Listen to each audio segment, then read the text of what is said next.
ഈ ഒരു കാര്യം വളരെ കാര്യമായിട്ട് എടുക്കണം. നമ്മൾ മിക്കവരും ബിസ്ക്കറ്റുകൾ ഒറ്റ ഇരിപ്പിനങ്ങ് തീർക്കാറുണ്ടല്ലേ. ഒരു പാക്കറ്റ് ബിസ്ക്കറ്റിൻ്റെ അകത്ത് 10 രൂപയാണെന്ന് കരുതിക്കും, അതിനകത്ത് ഒരു 10 ബിസ്ക്കറ്റ് ഉണ്ടെന്ന് കരുതിക്കും.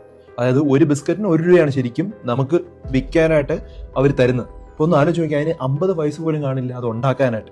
ഒന്ന് ആലോചിച്ച് നോക്കിയാൽ എത്രമാത്രം പോഷകം അതിൻ്റെ അകത്ത് ഉണ്ടാവും. ഒട്ടുമില്ല എന്നുള്ളതാണ്. ഇത് മൊത്തം പഞ്ചസാര. ഈ ഒരു പഞ്ചസാര എത്രമാത്രമാണ് കുട്ടികൾ കഴിച്ചുകൊണ്ടിരിക്കുന്നത് ആലോചിക്കുക. കാരണം ഒരു പാക്കറ്റൊക്കെ വളരെ ഈസി ആയിട്ടാണ് കുട്ടി ഒറ്റയടിക്ക് തീർക്കുന്നത്. നമ്മൾ ശരിക്കും മുതിർന്നവർ എത്രയാണ് കഴിക്കേണ്ടതെന്നുള്ളത് ഓരോ പാക്കറ്റ്സിലും എഴുതിയിട്ടുണ്ട്. അതായത് ഇപ്പോൾ ഫോർ എക്സാമ്പിൾ ഓറിയോ ബിസ്ക്കറ്റ് എടുക്കുകയാണെങ്കിൽ 1, 2 ഒരു ദിവസം 2 എണ്ണം അഡൽട്സിന് കഴിക്കാമെന്ന് ആ പാക്കറ്റിൽ തന്നെ എഴുതിയിട്ടുണ്ട്. ഒരു ദിവസത്തിൽ അതേ കഴിക്കാൻ പാടുള്ളൂ ഓരോ സെർവിങ്സിലും. അപ്പോഴാണ് കുട്ടികൾ ഒറ്റയടിക്ക് ഒരു പാക്കറ്റ് മൊത്തം കഴിക്കുന്നത്. മിക്ക കുട്ടികളിൽ ഇപ്പൊ പ്രമേഹവും ഫാറ്റി ലിവറും വളരെയധികം കോമൺ ആയിക്കൊണ്ടിരിക്കുകയാണ്.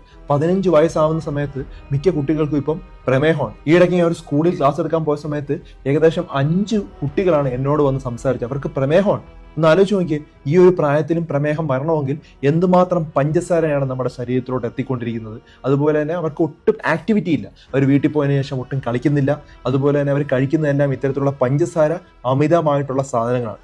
ഒരു കാരണവശാലും കുട്ടികൾക്കും മറ്റും ഇത്തരത്തിൽ കണ്ടിന്യൂസ് ആയിട്ട് പഞ്ചസാര ഉള്ള സാധനങ്ങൾ കൊടുക്കാതിരിക്കുക. ലിമിറ്റ് ചെയ്ത് കൊടുക്കുക. 1, 2 ഒക്കെ കൊടുക്കുകയാണെങ്കിൽ കുഴപ്പമില്ല. പക്ഷെ അമിതമായാൽ അത് വളരെയധികം ഡേഞ്ചറസ് ആണ്. നിങ്ങൾ അത് വളരെ കാര്യമായിട്ട് എടുക്കേണ്ട ഒരു കാര്യമാണ്. കാരണം നോർമൽ ഹാബിറ്റായി മാറിയിരിക്കുകയാണ് ഒരു പാക്കറ്റ് ബിസ്ക്കറ്റ് ഒക്കെ കുട്ടികൾ